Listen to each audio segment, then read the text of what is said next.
Drama serial meme से मोहब्बत की आने वाले एपिसोड में आप देखेंगे कि रोशित का दादा ज्योति बहुत ज्यादा परेशान हो जाता है कि आखिर रोशित की बारात अभी तक क्यों नहीं आई। यही बात जब वो सुलेमान साहब से पूछता है कि क्या वो बताएगा कि रोशित की बारात कहां तक पहुंची और अभी तक क्यों नहीं आई, उसका दिल बैठा जा रहा है। तब सुलेमान साहब उसे बताते हैं कि बाबा अभी तक शारिद का पता ही नहीं चल रहा कि वो कहाँ है। शारिद के घर वाले खुद भी बहुत ज्यादा परेशान है। ये बात सुनकर तो रोशित का दादा तो अपना दिल पकड़ कर ही बैठ जाता है। रोशित दादा की बिगड़ती हुई हालत देखकर सारे घर वाले बहुत ज्यादा परेशान हो जाते हैं और खुद रोशी भी बहुत ज्यादा परेशान होती है। यहाँ पर रोशी का दादा सुलेमान साहब से कहता है कि अगर शारिद बारात लेकर ना आया तो हमारी तो बहुत ज्यादा बेइज्जती हो जाएगी और मैं ये बेइज्जती कैसे बर्दाश्त करूंगा। अगर आज रोशी की शादी ना हुई तो वो मर ही जाएगा। ये बात सुनकर तलहा आगे बढ़कर रोशी के दादा को तसल्ली देता है और कहता है कि अगर उन्हें इतराज ना हो तो वो रोशी से शादी करना चाहता है। यहाँ अब साहब भी आगे बढ़कर सुलेमान साहब को यही कहते हैं कि रोशी तो उन्हें पहले ही बहुत ज्यादा प्यारी है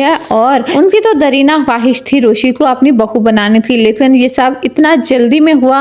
रोशी का रिश्ता तय होना और उसके बाद उसकी शादी, तो उन्होंने अपनी ख्वाहिश का इजहार नहीं किया। ये बात सुनकर सुलेमान साहब और खुद रोशी का दादा काफी मुतमईन हो जाता है। तब रोशी का दादा तलहा से कहता है कि वो उन्हें सहारा देकर स्टेज तक ले जाए, उन्होंने रोशी से बात करनी है। जहाँ रोशी का दादा स्टेज पर पहुंच जाता है और रोशी से बात करता है कि अगर उसे अपने दादा पर यकीन है तो आज वो उसकी बात मान ले। यहाँ पर रोशी जो पहले ही बहुत ज्यादा परेशान होती है और अपने दादा की इस तरह की हालत देखकर तो वो और ज्यादा परेशान होती है। वो अपने दादा को तसल्ली देती है कि वो जो कहेंगे वो मान लेगी। यहाँ पर वो रोशी से कहती है कि वो तलहा के साथ निकाह कर ले। तलहा का नाम सुनकर तो रोशी के पैरों तले से जमीन ही निकल जाती है। वो तलहा की तरफ देखती है, उसे ऐसा लगता है कि तलहा उस पर और उसके घर वालों पर तरस खाकर ये निकाह करने को राजी हुआ है, इसलिए वो चाहकर भी तलहा पर गुस्सा नहीं कर पा रही होती और अपने घर वालों की वजह से मजबूर होती है और वो ये निकाह कर लेती है। लेकिन शादी को इतनी जल्दी मानने वाली नहीं, क्योंकि उसने कभी सोचा भी नहीं था कि तलहा के साथ उसकी शादी इस तरह होगी। इसलिए वो घर जाकर भी